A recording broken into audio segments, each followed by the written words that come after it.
Muy buenos días, señores participantes. Muy buenos días, doctor Albert Figueras. En esta oportunidad, nuevamente nos complace en presentar la participación de nuestro docente honorario, un, experto investigador, al doctor Albert Figueras. Él es un PhD y un farmacólogo clínico, consultor senior en farmacovigilancia y uso de medicamentos en OMS, el Banco Mundial, el Banco Asiático de Desarrollo. Ha sido profesor de farmacología de la Universidad Autónoma de Barcelona. Fue exdirector del Centro Colaborador de la Organización Mundial de la Salud para la Investigación y Formación en la Farmacovigilancia. Hablar del doctor Albert Figueras es infinidad de temas que nosotros tendríamos que mencionar, y dada la importancia del expertise del doctor, no quiero abundar más en el tiempo. Para mí es un honor contar nuevamente con la presencia del doctor, que en este webinar internacional no será la primera vez, sino él nos está acompañando permanentemente para el diplomado en farmacovigilancia y tecnovigilancia. Con ustedes, con ustedes, por favor, dejo al doctor Albert Figueras, nuestro invitado del diplomado y de este magno evento. Doctor, por favor, muchas gracias. Muchas gracias, Doris, por la invitación y gracias a todos ustedes por el interés por esta charla. Bueno, como pueden ver, me pidieron que hablara sobre qué aporta la farmacovigilancia al sistema de salud. Y yo diría que se puede resumir con esta gráfica que tienen aquí. Esta gráfica que tienen aquí representa el número de personas que han recibido alguna vacuna frente a COVID hasta el día de hoy. En el fondo, esto es una representación de los logros de la farmacovigilancia. Fíjense, a día de hoy, 5 billones de personas, 5 billones de Estados Unidos, es decir, 5.000 millones de personas han recibido como mínimo una dosis de alguna de las múltiples vacunas frente a COVID. Este es un primer dato, el número de población expuesta a un medicamento nuevo, porque este récord de personas expuestas se ha conseguido tan solo en 570 días, es decir, en 1 año y medio. No hay ningún otro medicamento, ninguna otra vacuna que haya sido objeto de esta exposición a grandísima escala, exposición global, dijéramos, en un periodo de tiempo tan corto. Y como vamos a ir viendo a lo largo de esta charla, número de personas expuestas y tiempo son la base, son los fundamentos que justifican la necesidad de un buen sistema de farmacovigilancia. Fíjense, a día de hoy, 1 año y medio después de que empezáramos a aplicar las primeras vacunas, se han publicado más de 1.660 artículos científicos que aparecen en PubMed cuando buscas COVID, vacuna COVID y reacción adversa o seguridad. Probablemente si buscáramos nombre por nombre de las distintas plataformas, de las distintas vacunas, tendríamos muchos más estudios. Y si en lugar de solo poner safety pusiéramos reacción adversa, evento adverso, etcétera, etcétera, probablemente el número de publicaciones sería mucho mayor. Es decir, estamos hablando de muy poco tiempo, de mucha investigación. Conocemos mucho y conocemos hasta el punto que podemos decir cosas como las que están en la figura que tienen ustedes en la parte inferior de la diapositiva. Es decir, miocarditis asociada a una de las vacunas. ¿Es eso cierto? Punto número 1. Punto número 2. ¿Qué incidencia tiene esta reacción adversa? Punto número 3. ¿Es mejor vacunarse o no vacunarse? Bien, pues todo esto, repito, 570 días después de haber administrado la primera vacuna, podemos afirmarlo y podemos decir, oiga, por cada 1.000.000 de personas habrá 6 casos de miocarditis si usted toma Moderna. Si usted toma AstraZeneca, habrá 2 casos por cada 1.000.000 de dosis. Habrá 2 casos de miocarditis. Y si usted toma Pfizer, por cada 1.000.000 de dosis de Pfizer, se detectará un caso de miocarditis. Y a pesar de esto, podemos afirmar que las vacunas, que es mejor vacunarse que no vacunarse. Porque si usted padece COVID grave, la posibilidad de que desarrolle una miocarditis es de 40 casos por cada 1.000.000 de personas con COVID. Bien, este tipo de razonamientos que podemos hacer ahora se pueden hacer gracias a la farmacovigilancia. Ha sido posible una comercialización precoz de las vacunas, es decir, se han comercializado vacunas justo después de haber terminado unos ensayos iniciales, se ha permitido temporalmente comercializar estas vacunas gracias a que sabemos que hay una farmacovigilancia detrás. Ha permitido asegurar que vacunarse es mucho mejor que no hacerlo, a pesar de que, lógicamente, y como sucede con cualquier medicamento, pueden haber reacciones adversas. Y finalmente, la farmacovigilancia ha permitido transmitir una sensación de confianza entre las personas.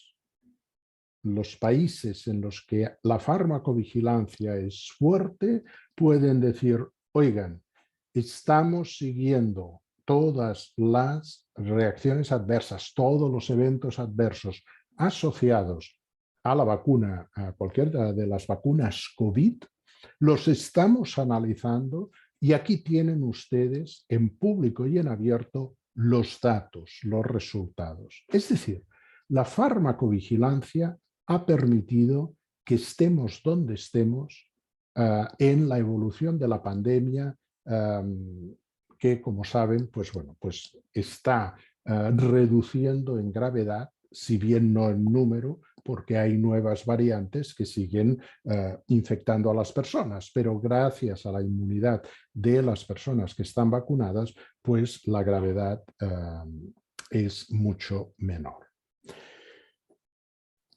Tradicionalmente empezamos a hablar de farmacovigilancia poniendo una imagen de un niño pequeño, una radiografía muchas veces, en la que se ve a un niño que tiene focomelia. Y decimos, esto sucedió a principios de los años 60, bueno, entre el 59 y el 61, en hijos de madres expuestas a talidomida. Es una historia que todos ustedes saben. Por tanto, he querido huir de esta imagen del niño pequeño en blanco y negro para ir a los colores. ¿Por qué? Porque la farmacovigilancia ha evolucionado igual como han ido creciendo los supervivientes con focomelia que ahora tienen 60 años. La farmacovigilancia no es nueva, pero tampoco es una ciencia que dijéramos, o que venga desde la antigüedad.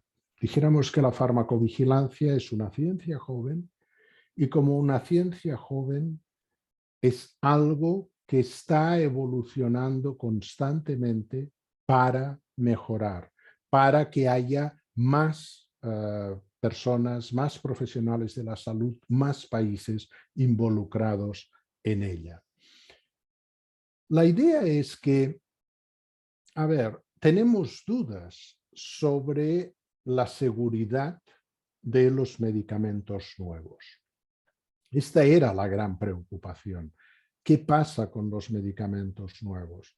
¿Son seguros los medicamentos nuevos? ¿Son tan seguros como nos están, entre comillas, vendiendo las empresas, los fabricantes?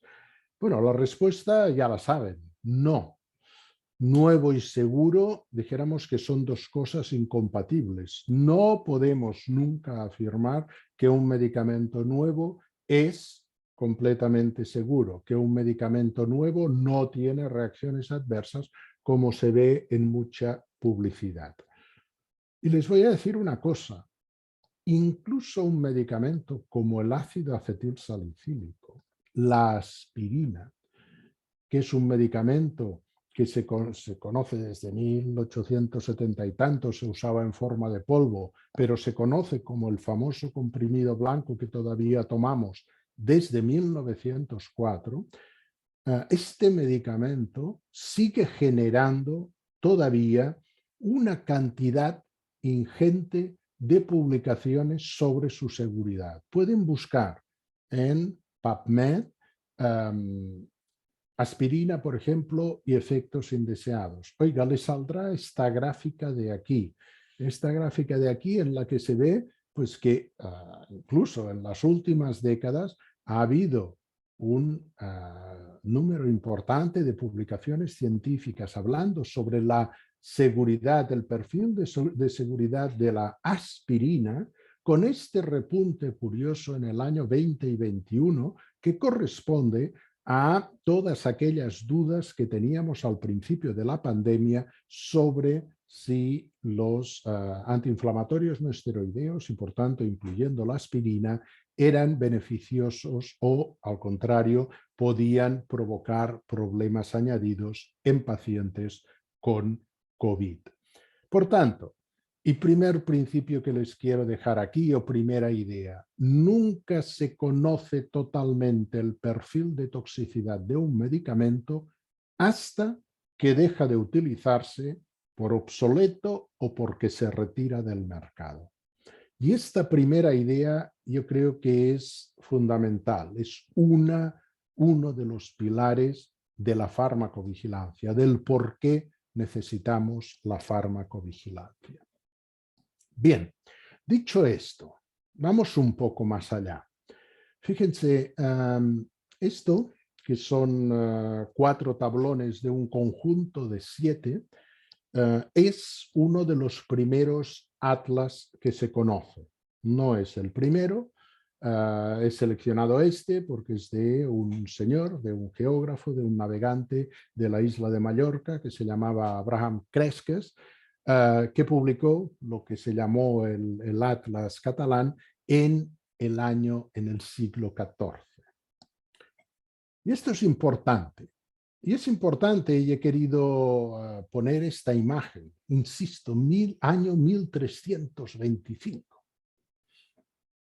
Porque en el fondo, si ustedes se fijan en este atlas, con sus conocimientos actuales de geografía, es lo mismo que si ustedes miran un medicamento nuevo en relación con todo lo que este medicamento puede producir. La farmacovigilancia es la que se encarga de transformar este atlas primitivo, con unos detalles sorprendentes por ser el siglo XIV, pero primitivo, incompleto, con estas imágenes que conocemos hoy. Hoy sabemos que la Tierra es redonda, hoy sabemos delimitar perfectamente cuál es la extensión de tierra, dónde están las montañas, dónde no están, y esta imagen preciosa de la Estación Espacial Internacional de Argentina, Chile y para arriba, pues yo creo que muestra un poco, ¿no?, la evolución de este primitivo intento, insisto, con muchos detalles, pero incompleto, de dibujar el mundo hasta esta imagen que es lo que hoy sabemos, el conocimiento actual. Y les he querido poner estas dos fotografías porque, como les decía, la farmacovigilancia en el fondo es esto. Cuando un medicamento llega al ministerio, a la agencia del medicamento, al lugar que sea, que autoricen el medicamento, llega junto con un dossier que incluye la información, los resultados de los ensayos clínicos que se han realizado hasta el momento. Bien, si ustedes suman el número de personas expuestas a este medicamento nuevo en el momento en que se solicita su comercialización, su autorización para ser comercializado, pues probablemente estamos hablando en total y sumando todos los ensayos clínicos de 2.500, quizá 10.000 personas expuestas. ¿Qué sucede cuando la agencia del medicamento, cuando el Ministerio de Salud pone el sello y dice este medicamento puede ser prescrito, puede ser comercializado y prescrito? A partir de este momento sucede algo parecido en menor escala a la primera gráfica que les he puesto, que más y más pacientes empiezan a recibir este medicamento nuevo. Y lo que era inicialmente 2.500, 5.000, 10.000 personas expuestas, en pocos meses se convierte en 100.000 personas, 1.000.000 de personas expuestas a este nuevo medicamento. Bien, fíjense en este razonamiento porque esto es la base de la farmacovigilancia y es lo que explica la importancia de la farmacovigilancia para los sistemas de salud. Vayamos un poco a los números, hagamos un ejercicio numérico muy simple. Si tenemos un total de, pongamos, 10.000 personas expuestas a un medicamento, ¿qué frecuencia tienen que tener las reacciones adversas que detectamos en estos ensayos clínicos? Bueno, podemos detectar las reacciones adversas que aparecen en un 1% de estos pacientes expuestos. Seguro que detectamos las que aparecen en un 5% o más, y conoceremos bastante bien las reacciones adversas que aparecen en un 10% de los casos o más. Claro, pensemos un poco, ¿cuáles son normalmente las reacciones que aparecen en un 10% de las personas que toman el medicamento? Bueno, náuseas, vómito, erupción cutánea. Esto es lo que conocemos con certeza cuando un medicamento se comercializa. Pero, cuidado, en el mundo real, pues sí, cierto, hay muchas personas que se toman un medicamento y tienen gastritis. Hay muchas personas que se toman un medicamento y padecen una urticaria o un enrojecimiento cutáneo. Pero lo que realmente nos interesa es conocer las reacciones adversas que son graves, porque estas reacciones adversas son las que realmente producirán un daño en el paciente que lo recibe y a veces, por desgracia, les producirá la muerte. ¿Y cuál es la frecuencia de estas reacciones adversas graves? Bueno, por suerte son raras y pueden aparecer en un caso cada 100.000 usuarios, perdón, aquí falta un cero, y un caso por millón de usuarios en las que son muy, muy raras.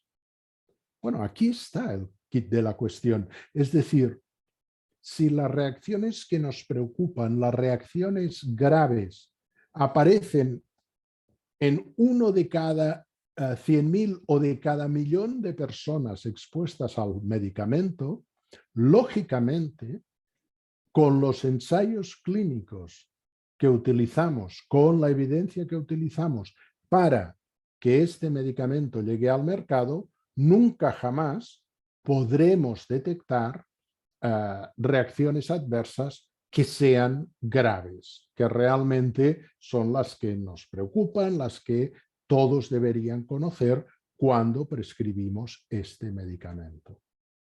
Y aquí llegamos al segundo principio, al segundo pilar de la farmacovigilancia. Cuando un medicamento llega al mercado, se conoce muy poco sobre su seguridad. Y esta frase tendrían que repetírsela y repetirla hasta la saciedad. Es importante recordar que cuando un medicamento llega al mercado es un perfecto desconocido. Y lo que sorprende, y esto lo digo entre paréntesis, es que haya tantos prescriptores que a la ligera empiecen a prescribir este medicamento pensando que es dijéramos, el amigo íntimo de la infancia, ¿no? Debemos seguir estudiando a los medicamentos. ¿Y cómo se hace esto? Mediante la farmacovigilancia. Y se hace mediante la farmacovigilancia, y cuando digo farmacovigilancia me refiero no solo a la farmacovigilancia de las empresas, sino sobre todo a la farmacovigilancia que hace el sistema de salud. Debemos seguir vigilando los medicamentos y detectando sus reacciones adversas porque la empresa fabricante, dijéramos que tiene que hacer farmacovigilancia, pero su interés prioritario no es hacer una farmacovigilancia excelente para detectar señales, lógicamente, porque dijéramos que la filosofía actual consiste en poner un medicamento en el mercado y vender tantas unidades como sea posible en el menor tiempo posible. Si se detectan muchas reacciones adversas a este nuevo medicamento, pues quizá las ventas se frenen. Quizá no haya tantos prescriptores que confíen en este medicamento. Por tanto, dijéramos que la industria es juez y parte y tiene que hacer farmacovigilancia por obligación legal, pero no es, dijéramos, el mejor exponente o el mejor actor para poder hacer la vigilancia de su propio producto. Quien sí puede hacerlo y tiene la obligación de hacerlo es el sistema de salud, son los profesionales de salud y también los ciudadanos. Vamos un paso más adelante. Antes les mostraba esta imagen y les decía, oiga, es que los ensayos clínicos se hacen con una muestra de la población, luego se expone mucha más población. Claro, aquí mi pregunta es, oiga, ¿está toda la población representada? Es decir, en los ensayos clínicos realmente están todos, no solo por una cuestión numérica, como decíamos antes, sino hay una representación de toda la población. La respuesta es no. Y fíjense, si miran atentamente estos dos dibujos, que lógicamente es un esquema, pues verán que el señor de color verde y el señor de color mostaza no están en el círculo pequeño que es la muestra que constituye o que se incluye en los ensayos clínicos. Fíjense, busqué ayer dónde se hacían más ensayos clínicos. Y encontré en una página web, encontré esta lista en la que contabilizaron los 10 países que han realizado más ensayos clínicos desde el año 2008. ¿Sorprendente? No, no es sorprendente, pero sí que es interesante y sí que vale la pena que se fijen un poco en estos números. Estados Unidos, 148.000, Francia, 30.000, Canadá, 24, China, Alemania, Reino Unido, España, Italia, Corea del Sur y Bélgica, los 10 primeros. ¿Encuentran algo aquí? ¿Ven alguna tendencia? ¿Ven alguna agrupación? Bueno, de entrada, yo diría que hay varias cosas. Primero, con estos ensayos clínicos que se realizan sobre todo en un tipo de países determinados, no tenemos información sobre los efectos de los medicamentos en mujeres embarazadas, en ancianos, en niños. Tenemos solamente información sobre, dijéramos, esta persona tipo que tienen en el rectángulo rojo, que es mayoritariamente hombres, mayoritariamente jóvenes o de mediana edad. Por tanto, no sabemos si toda la población responde igual a este nuevo medicamento.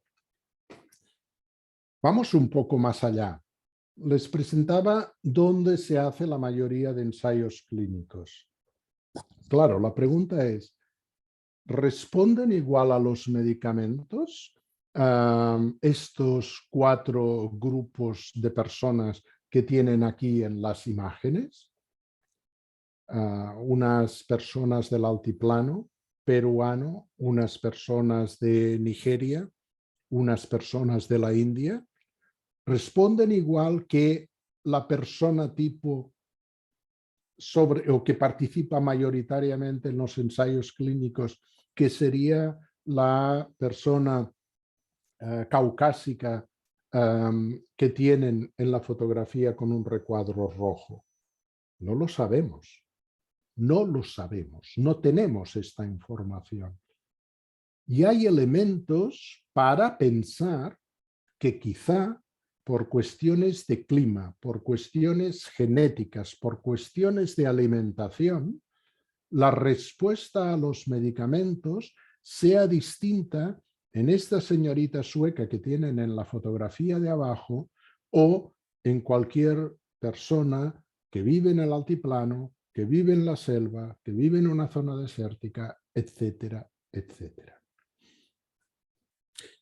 Y hay más. ¿Qué sabemos de los efectos de los medicamentos locales?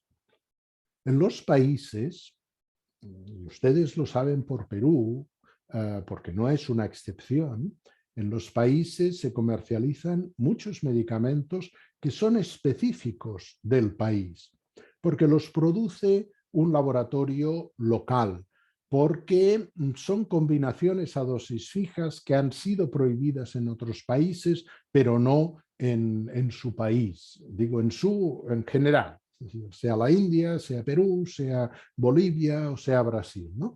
Es decir, de todos estos medicamentos locales, prácticamente no hay ensayos clínicos porque muchos llegaron al mercado antes de todas las nuevas regulaciones y por tanto, pues bueno, se va renovando su licencia de una manera más o menos automática.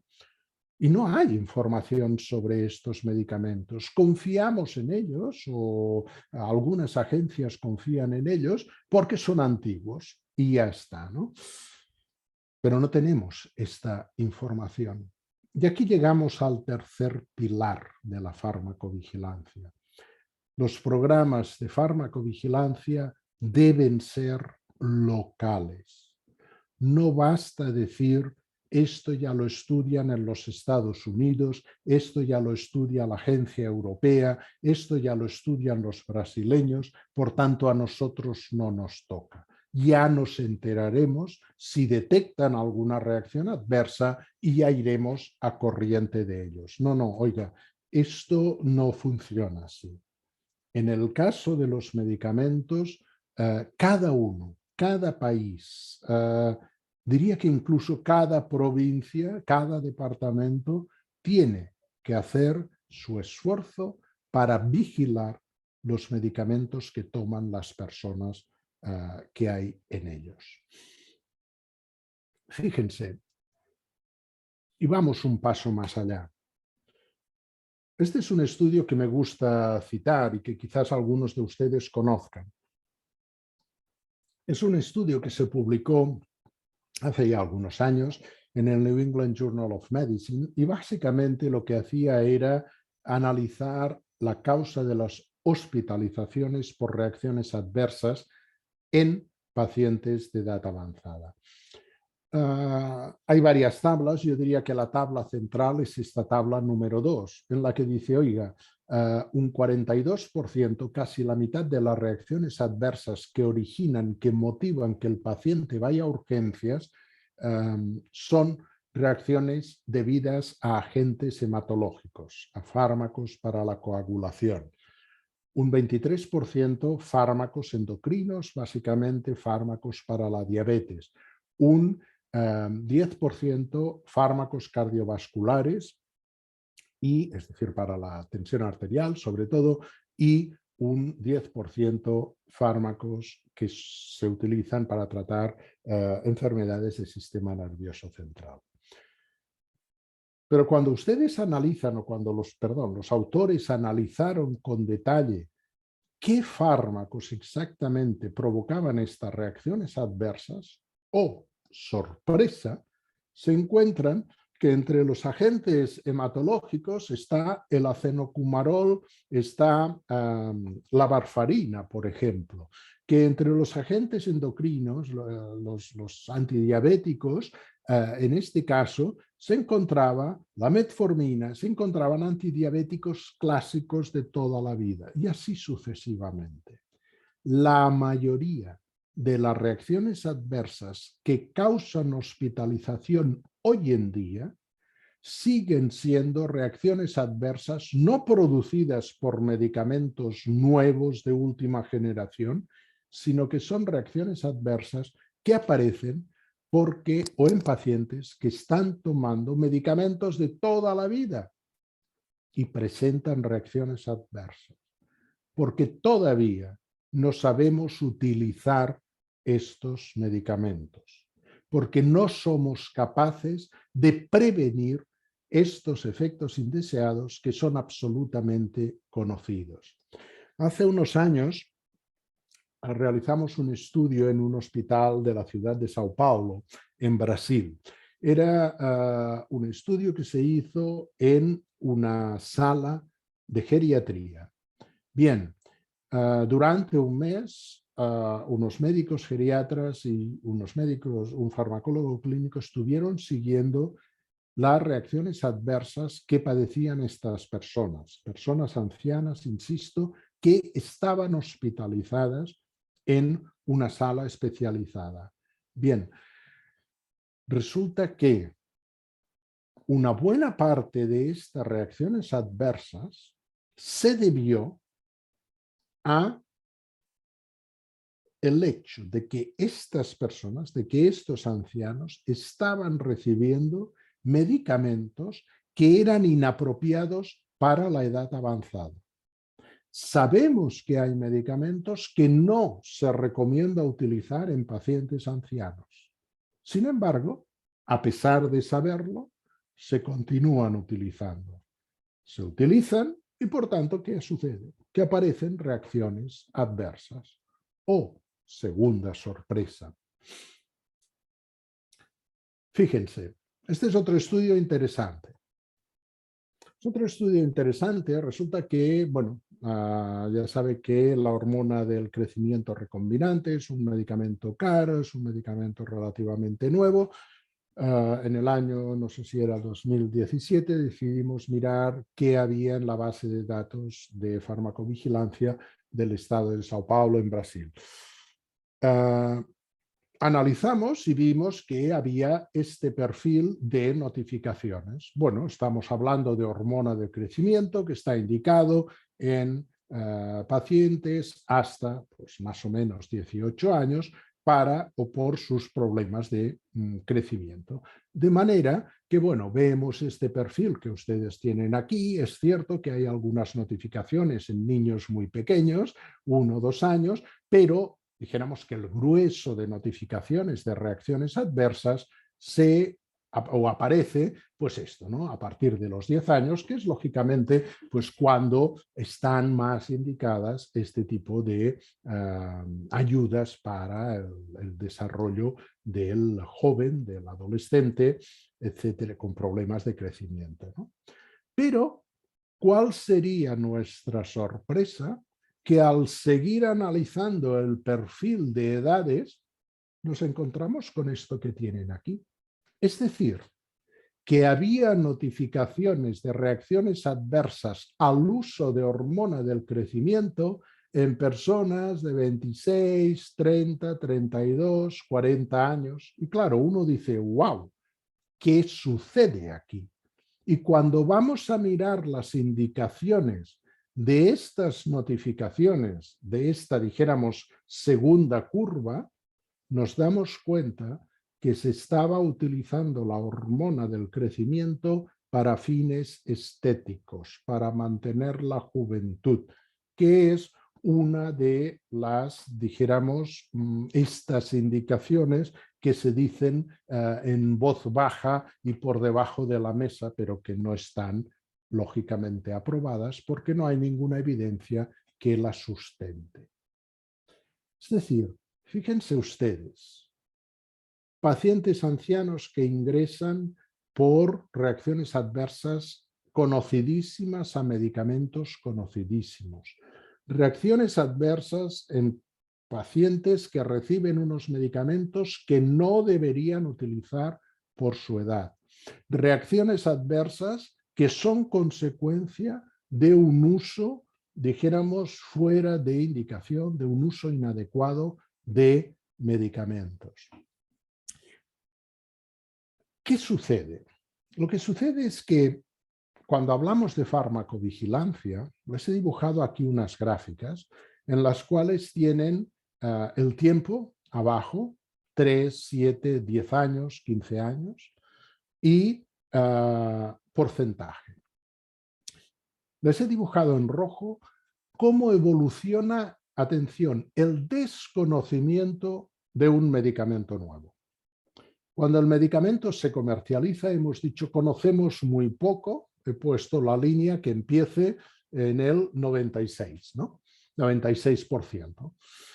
Pero el desconocimiento reduce, es decir, aumenta el conocimiento. Y más o menos, pues la línea seguiría así y tal como hemos dicho, no llega a cero porque nunca llegamos a conocer bien un medicamento. He añadido otra línea, que es la línea uso inapropiado de este mismo medicamento. Al principio, un medicamento pues, se utiliza, se prescribe solo para lo que está indicado. Pero a medida que tomamos confianza con este medicamento, a medida que se quieren aumentar las ventas, empiezan los experimentos. Y entonces empieza pues esto, oye, que me han dicho que este medicamento funciona fantástico para esta indicación. Pero esto no sale en el prospecto. No te preocupes, yo te digo, en mi experiencia esto funciona. Bien, pues fíjense que en el tiempo aumenta el conocimiento, es decir, se reduce el desconocimiento, pero aumenta también el uso irracional, el uso inapropiado de este medicamento. ¿Qué hace la farmacovigilancia actual clásica? Es una farmacovigilancia que le llamamos reactiva o pasiva, espera las notificaciones de reacciones adversas. Esto se da sobre todo cuando el medicamento es más nuevo, entonces empiezan a llegar notificaciones, todo bien, perfecto.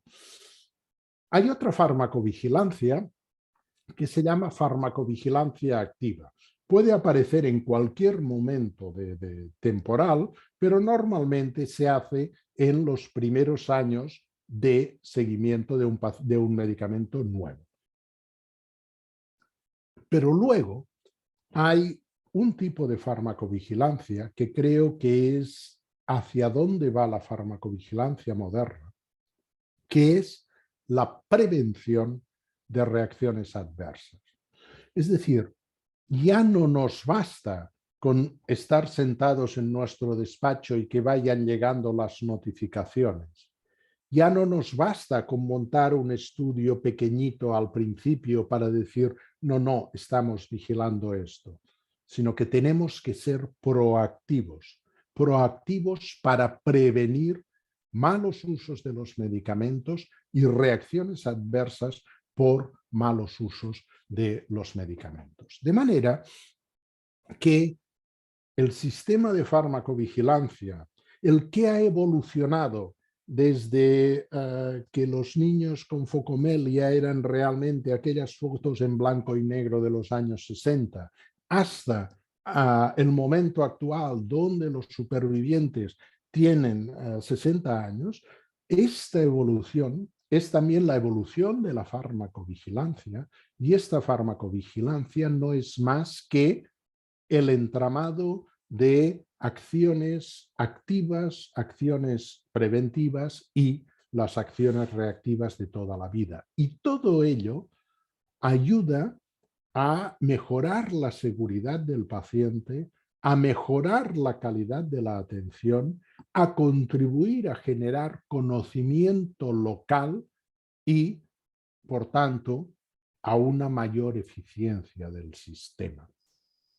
Es decir, la farmacovigilancia es mucho más que una base de datos. La farmacovigilancia debe ser y deberá ser siempre mirar al paciente, escuchar al paciente y ver de qué manera este paciente, sea de donde sea, tenga la condición que tenga, cómo responde a este medicamento. Y este es el cuarto y penúltimo pilar de la farmacovigilancia. Por tanto, el siguiente paso es evitar reacciones adversas que son evitables, evitar muertes que son evitables, evitar sufrimiento que puede evitarse ¿cómo? Haciendo una farmacovigilancia preventiva, una farmacovigilancia en que el equipo de farmacovigilancia no está de brazos cruzados viéndolas venir, sino que dice, oiga, aquí detecto un problema, por tanto hago una campaña para solucionar este problema y que en el futuro las personas no continúen padeciendo hemorragias por warfarina, padeciendo hipoglucemias por metformina, etcétera, etcétera. Y es que hay algo que yo llamo reacciones adversas extrínsecas al fármaco. Las intrínsecas son las que dependen de la estructura química del fármaco y por tanto, pues esto, ¿no? Son efectos que son esperados y que muchas veces son consecuencia del uso del fármaco en situaciones adecuadas, ¿no? Pero ¿qué pasa cuando hay reacciones adversas fruto de interacciones conocidas o de duplicación de medicación? Porque alguien prescribe una pastilla para dormir y otro médico prescribe otra y el paciente en el cajón tiene una tercera. Y en un momento determinado, como tienen nombres comerciales distintos, pues el paciente se toma las tres y se queda tan ancho, hasta que le aparece una reacción adversa. Interacciones conocidas, duplicación, fármacos que el paciente no debiera haber recibido, uso crónico innecesario, reacciones adversas inducidas por campañas de mercadeo, uso de medicamentos o prescripción de medicamentos con una relación beneficio-riesgo desfavorables, o bien todo el efecto nocebo. Es decir, reacciones adversas extrínsecas que no dependen solo de la estructura química de la molécula, sino de cómo se utiliza este medicamento. La farmacovigilancia preventiva significa ser conscientes de lo que está sucediendo y trabajar para prevenir, es decir, tratar de racionalizar la irracionalidad en el uso de los medicamentos. Y esto significa enseñar cómo hacer proselitismo para pensar en racional, mejorar la normativa, la legislación, racionalizar el mercado, que significa limpiarlo de lo que nos sirve, que todavía, por desgracia, es mucho.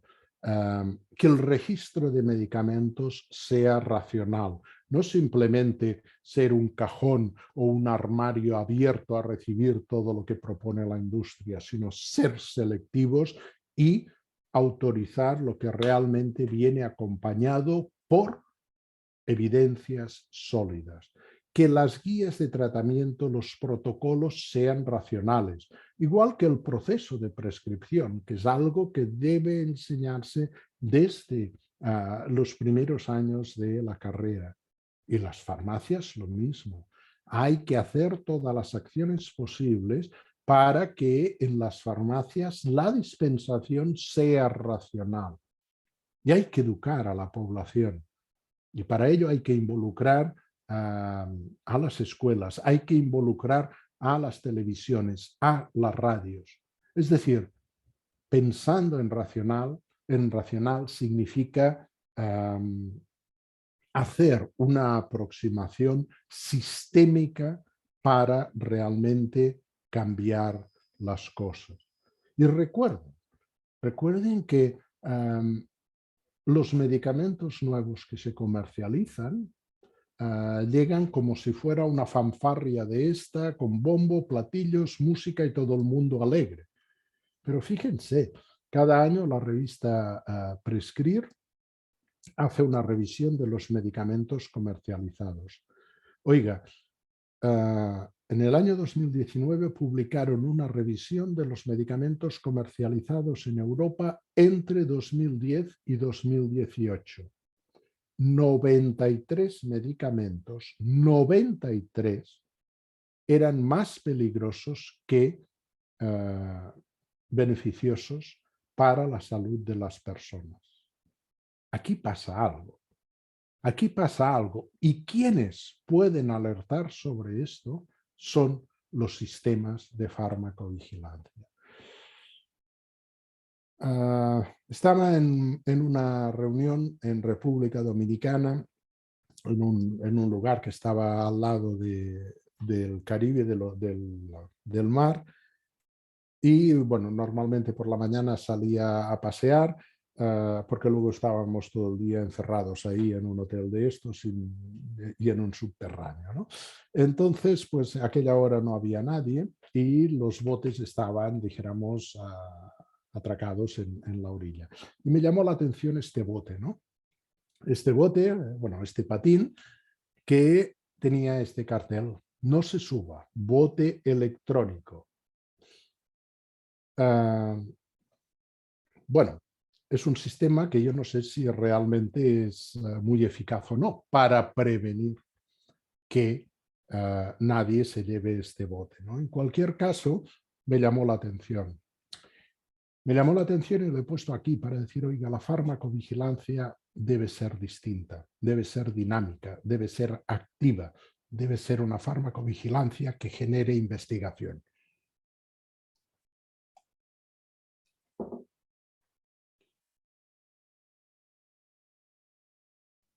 Perdón. Por tanto,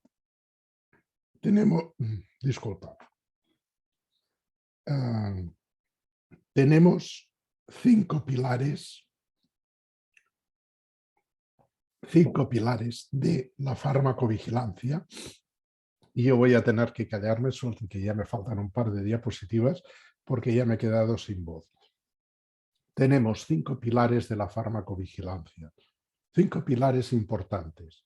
Esto es lo que justifica que la farmacovigilancia forme parte del sistema de salud.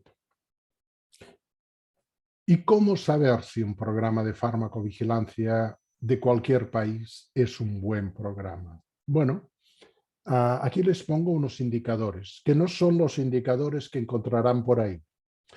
Pero es que los indicadores que encontrarán por ahí, con esto soy bastante crítico, son indicadores muy administrativos. Y yo creo que la farmacovigilancia, por todo lo que he dicho, no tiene que ser nada administrativa.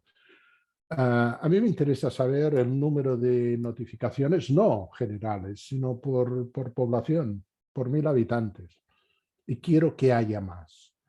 Yo quiero saber el número de notificaciones de profesionales de la salud sobre el total de notificaciones, porque quiero que haya más de profesionales de la salud que no que vienen de la industria. Porque las notificaciones de la industria, ya he hablado de ellos, tienen el problema de que son juez y parte y por tanto nunca sabes, dijéramos, la rigurosidad de los datos recogidos, pero además son notificaciones mayoritariamente incompletas. Y este es otro de los indicadores que a mí me gusta, la proporción de notificaciones completas de un sistema de farmacovigilancia y el número de señales identificadas en los últimos 3 años y el número de publicaciones internacionales realizadas en los últimos 5 años. Estos son indicadores de un buen sistema de farmacovigilancia y les invito a que cuando alguien les hable de un sistema de farmacovigilancia les hagan estas preguntas.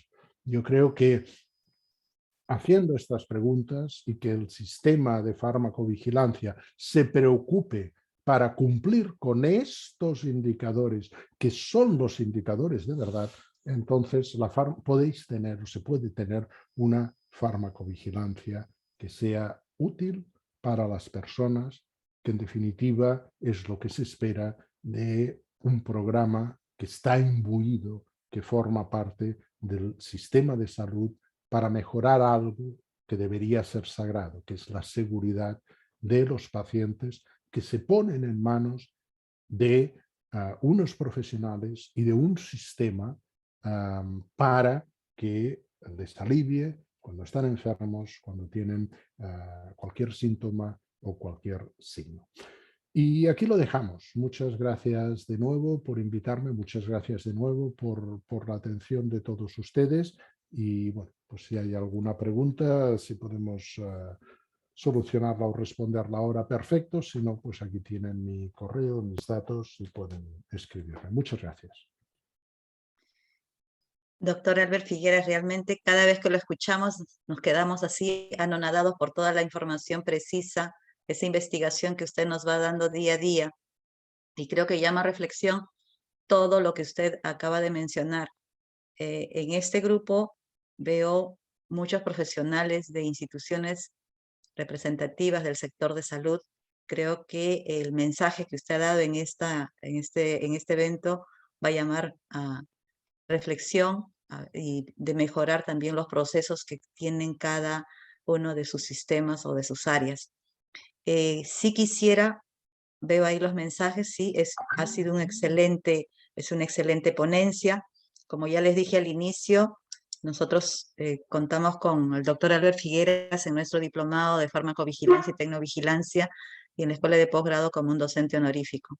Y en ese sentido es que hemos hecho la invitación de toda esa expertise que tiene.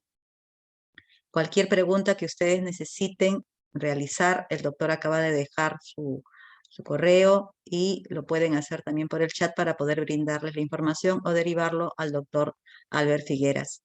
Creo, sí, acaban de colocar la diapositiva inicial. Voy a ceder con el permiso del doctor unos minutos, un minuto al señor César Manuel García, que quiere darles un alcance de este diplomado.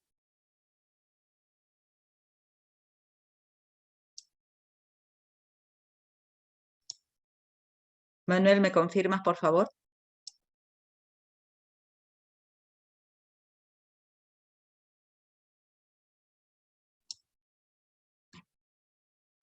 Parece que tiene problemas de audio. César, ¿me avisas? ¿O Manuel? ¿Manuel? ¿O César?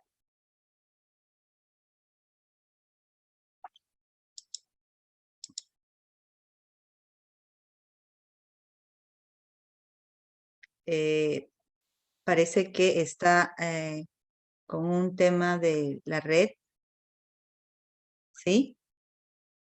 A ver. Bueno, nosotros Sí, tenemos... Sí, listo. Ya, Manuel, por favor. muchas gracias. Bueno, ante todo quisiera disculpar. A veces este sistema nos juega una mala pasada. Bien, bueno, ante todo quiero agradecer especialmente, ¿no?, al doctor Figuera, creo que es una ponencia muy enriquecedora, una exposición bastante clara, ¿no? Más aún, hay que considerar que hoy en día se requiere de respuestas innovadoras y adaptadas en las necesidades y expectativas, ¿no?, que se requiere hoy en día para el profesional. Ahora nosotros, de una u otra manera, queremos poder compartirles eh, una información bastante activa acerca del diplomado de farmacovigilancia que estamos próximos a poder realizar. Este diplomado se da gracias al convenio que actualmente mantiene la Universidad Privada Norbert Wiener y el Colegio Químico Farmacéutico del Perú. Bien, nosotros de una u otra manera, a través de la escuela de posgrado y este programa, formamos profesionales de salud capaces de conocer y administrar y aplicar sistemas de mantenimiento y verificación de la calidad en farmacovigilancia y tecnovigilancia para el desarrollo de las competencias necesarias para la vigilancia sanitaria de productos farmacéuticos y dispositivos médicos, además de conocer el marco normativo nacional e internacional, así como lograr la comunicación efectiva en materia de seguridad y gestión de riesgo. Algo que indicaba Doral Fijeras, ¿no? Hoy en día, a través de los conocimientos que uno puede adquirir, no solo, digamos, es lo que la industria farmacéutica nos viene ofreciendo, sino el profesional, en este caso, buscaría a través de los conocimientos que adquiere, es el ser proactivos, prevenir, todo en busca de la seguridad del paciente, ¿no? Y buscando también la eficacia en este sistema. Parte es, este es el desarrollo del webinar, perdón, del diplomado. Se dividió en ocho módulos. El primer módulo comprende lo que es marco normativo nacional e internacional en farmacovigilancia y tecnovigilancia. El segundo módulo, bases epidemiológicas de la farmacovigilancia y tecnovigilancia. El tercer módulo, gestión de riesgo en farmacovigilancia, manejo clínico en reacciones adversas, evaluación de casualidad y planes de gestión de riesgo. Cuarto módulo, informes periódicos de seguridad, estudios post, autorización y gestión de señales. Quinto módulo, sistema de calidad en farmacovigilancia, PSMF, auditorías e inspecciones. Sexto módulo, introducción a la evaluación de seguridad de dispositivos médicos. El séptimo y octavo, manejo clínico de incidentes adversos y evaluación de causalidad. Y fuentes de información, comunicación de riesgo en farmacovigilancia y tecnovigilancia. El desarrollo del programa, bueno, nosotros teníamos previsto desarrollarlo en este mes de julio, pero dada la demanda que actualmente mantenemos en lo que es el inicio del programa y estas coordinaciones con el Colegio Químico Farmacéutico, lo vamos a desarrollar a partir del 1 de agosto. Esto comprende a que el programa de principio a fin lo vamos a desarrollar de manera virtual, a través de videoconferencias en vivo. La duración del programa pues son de 8 meses. Las clases ustedes van a desarrollarla 2 fines de semana en el mes, de 7 de la noche a 10, los días sábados, 2 sábados, los domingos de 6 de la tarde a 9. Contaremos también con tutorías los viernes, ¿no?, que solo serán 90 minutos en la noche. Y para ello tenemos abiertas aún las inscripciones, en la cual ustedes van a poder contar, obviamente, con esta información en los enlaces que vamos a compartir. Una inscripción de 300 soles, una matrícula de 300 soles, y por convenio con el Colegio Químico Farmacéutico serían solo 8 cuotas de 425. Bien, bueno, agradecerles a todos los participantes del webinar, en especial al doctor Figueras, por una extraordinaria ponencia realizada el día de hoy. Por mi parte, muchas gracias. Efectivamente, lo que acaba de decir nuestro colaborador en este diplomado, nosotros también vamos a contar con la participación en una de las asignaturas como invitado al doctor Albert Figueras. Poco a poco nosotros lo que estamos haciendo es enriquecer este programa. Como ustedes se habrán dado cuenta, la riquísima información que venimos teniendo y los invitados de renombre en este programa. Muy bien, si no hay preguntas, yo quiero agradecer a nombre del director de la Escuela de Posgrado, el doctor Alejandro Rafo Ibarra, la presencia de nuestro invitado de honor, ¿no? Como ya mencioné, el doctor Figueras es un docente honorífico de nuestra universidad y nos apoya permanentemente en estos eventos. Quisiéramos ver la posibilidad si pueden prender sus cámaras para que les puedan tomar una foto, ¿no? de este evento y continuar ya para cerrar la actividad y agradecer al doctor de esa magnífica ponencia.